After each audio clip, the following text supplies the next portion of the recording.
Iran को घेरने के लिए डोनाल्ड ट्रंप ने नई बिसात बिछानी शुरू कर दी है। ईरान को इस बार मौका नहीं देना चाहते डोनाल्ड ट्रंप, इसीलिए डोनाल्ड ट्रंप ने ईरान के कई दुश्मनों को एक साथ एक्टिव कर दिया है। पहला दुश्मन इजराइल सुपर एक्टिव है। नेतन्याहू को यकीन है कि ट्रंप लगातार साथ देंगे। सीरिया के राष्ट्रपति जुलानी को व्हाइट हाउस में बुलाकर ट्रंप ने बता दिया है कि ईरान का दूसरा दुश्मन उनके साथ है। अब ट्रंप ने ईरान का पुराना दुश्मन सऊदी अरब, जो अब ईरान का दोस्त बन चुका है, उसे भड़काने वाला नया कदम डोनाल्ड ट्रंप ने उठा लिया है। 13 जून को जिस फाइटर जेट के हमले से ईरान की मिलिट्री लीडरशिप खत्म कर दी गई, अब डोनाल्ड ट्रंप वही F-35 सऊदी अरब को देना चाहते हैं। मोहम्मद बिन सलमान के साथ मीटिंग को लेकर डोनाल्ड ट्रंप ने एक ऐसा नया कार्ड खेला है जिससे निकली चिंगारी कितनी खतरनाक साबित हो सकती है, इसे पूरी दुनिया समझती है कि इससे सऊदी अरब और ईरान की नई नई दोस्ती फिर से बहुत बड़ी दुश्मनी में बदल सकती है। इसे पश्चिम एशिया में ईरान के खिलाफ ट्रंप का बहुत बड़ा फसाद फैलाने वाला कार्ड माना जा रहा है। यानी मोहम्मद बिन सलमान को F-35 देकर के डोनाल्ड ट्रंप एक बार फिर से ईरान के खिलाफ सऊदी अरब को भड़काने का काम कर रहे हैं। अमेरिका और सऊदी अरब के बीच कई रक्षा समझौते हो सकते हैं। ट्रंप वैसे भी लगातार अमेरिका के साथी देशों को F-35 बेचना चाहते हैं और अब सऊदी अरब इसके लिए ट्रंप को नया बाजार नजर आ रहा है। लेकिन इस सौदे के बाद पश्चिम एशिया में, या यूं कहें कि अरब वर्ल्ड में, एक नया तूफान आ सकता है। ये बात वो नहीं समझते, इसे नजरअंदाज करना बेवकूफी कही जाएगी। ईरान ने अपनी मिसाइल पावर एक बार फिर दिखाई है और इन हथियारों को दिखाकर ईरान की तरफ से वार्निंग जनरल बलाली ने दी है।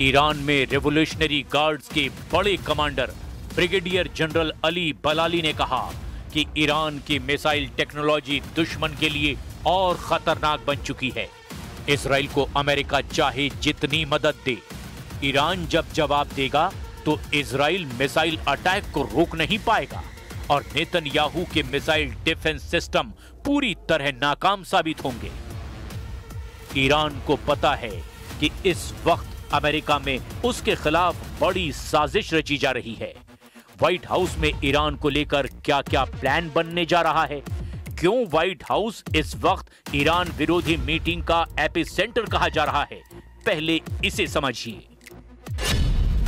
29 सितंबर 2025 को जब नेतन्याहू व्हाइट हाउस में ट्रंप से मिले, तब भी गाजा से बड़ा एजेंडा ईरान रहा।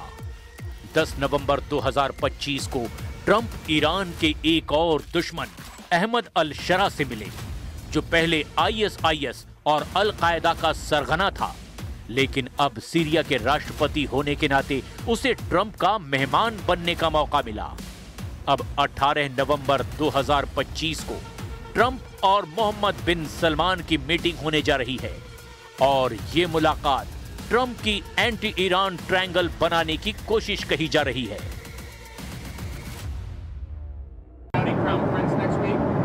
More than meeting, we're honoring Saudi Arabia, the Crown Prince. What are your goals for the meeting? Have you decided whether to sell F-35 fighter jets to Saudi Arabia? Are you going to do that? Well, they want to buy a lot of jets. We make the best jets. We make the best missiles. You saw that when we took out the nuclear capability of Iran. Abraham accords यानी Israel से राजनयिक रिश्ते, क्या Saudi अरब इसके लिए तैयार होगा?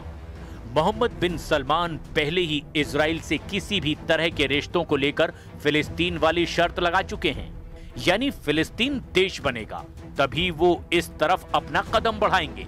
अब ट्रंप ने हमास और इजराइल के बीच युद्ध तो रुकवा दिया है, लेकिन सऊदी अरब की असली शर्त अभी भी पूरी होनी बाकी है और सच ये है कि इजराइल इस पर कभी राजी नहीं होगा। ये बात नेतन्याहू बार बार ट्रंप को वार्निंग दे रहे हैं।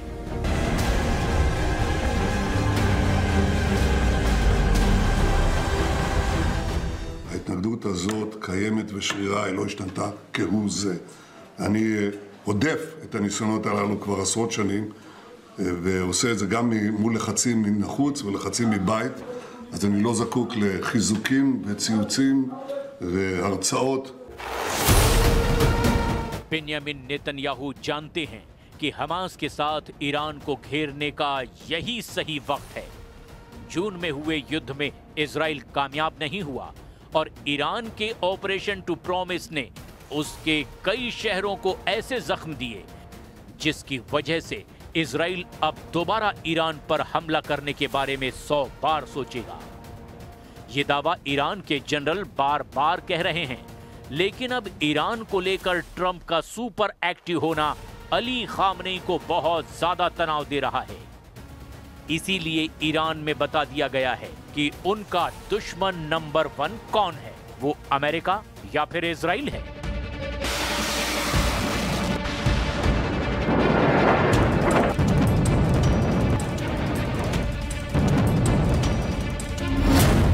ईरान ने बता दिया है कि वो अपने दुश्मन नंबर 1 और दुश्मन नंबर 2 के साथ फिर से युद्ध के लिए पूरी ताकत के साथ तैयार है।